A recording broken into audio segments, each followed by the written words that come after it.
Earlier today, we got a voicemail, and of course, a voicemail of truth and reason. Always appreciate all of your voicemails. And this caller had this to ask about the process of Judge Sue Robinson's ruling on Deshaun Watson's suspension.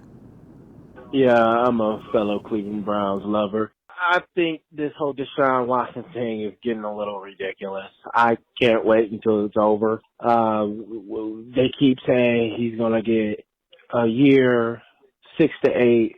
Now they're saying 4 to 6. It's getting really confusing, especially when Tony Rizzo from ESPN 850 was talking about it.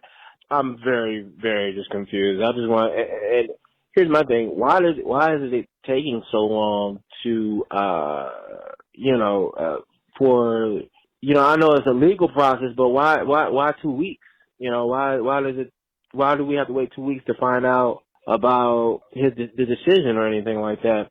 And then my other thing is, what's the point of having a judge if she suspends him and Roger Goodell says, okay, no, I don't like that suspension and we're going to give him a year? It makes no sense. I just want to hear your thoughts. Go Browns. So to that second point there at the end regarding Roger Goodell, I tend to agree when it comes to Roger Goodell overruling, and that's why, because this is that first major case that Judge Sue Robinson will be ruling on. I think that they're taking their time regarding all of this. But as for the legal process of this, Pro Football Talk has an article up, and Mike Florio also is a lawyer as well. He had this in his article saying that Judge Robinson will digest the documents and eventually make a decision. It will be important for her to write a clear and understandable ruling. And he also states in there that the document, if published, as it should be, will be scrutinized and analyzed and possibly criticized. And he has kind of circled that week of July 25th as that process and as that time to go ahead and expect some kind of a ruling. The reasoning why we get into this, and as I bring in Spencer German of 92.3 The Fan, the reason why we're getting into this is because of how monumental this is of a decision. And on top of it, you just have the cases that were submitted yesterday. So at this point, Sue Robinson's just now looking over all of the final facts that are in front of her. So it makes sense for her to take her time to go ahead and give her ruling.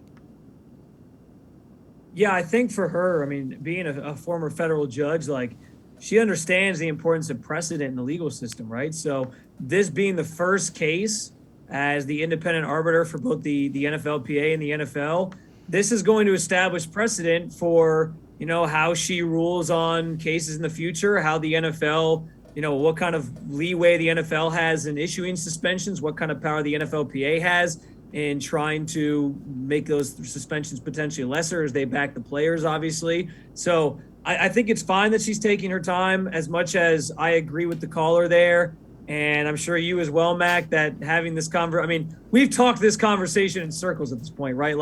I try every time I host on 92.3 The Fan, I try to find a new angle to this. What's the angle that no one's talked about? We've covered them all. There's nothing. There is literally nothing left for us to get into. So it's literally just a waiting game at this point. So I get the exhaustion of it all. But we gotta obviously respect the process. I also think for Browns fans, it's probably better that Sue Robinson does take her time to vet these things out, get these briefings, and kind of look them over before she decides in terms of Deshaun playing, rather than just make a snap decision and be like, yeah, this is it. This is what I'm ruling. So I think that probably plays into Deshaun Watson's favor a little bit, plays in the Browns' hands a little bit, which is good news for Cleveland fans, of course. But yeah, I think this is just kind of par for the course with especially the first time that she's ruling on this. I also think to kind of just go off the second part of that question there, I understand where people are looking at, Roger Goodell could just supersede her eventually. But this is an important element that's been talked about by Mike Florio, as you brought up. The NFL doesn't want to undermine this process either. This was collectively bargained. So that's another element that they've talked about maybe benefiting Deshaun Watson, that they may just take whatever suspension she dishes out because, hey, this is what we decided, right? And Roger Goodell doesn't want to be the one to rule on this and have that fall into his lap because, heck, he's dealt with that way too many times where he's had to get the backlash on the other end. for whatever suspension he's handed out to players. I think that's part of why they instituted Sue Robinson, was getting that out of his hands.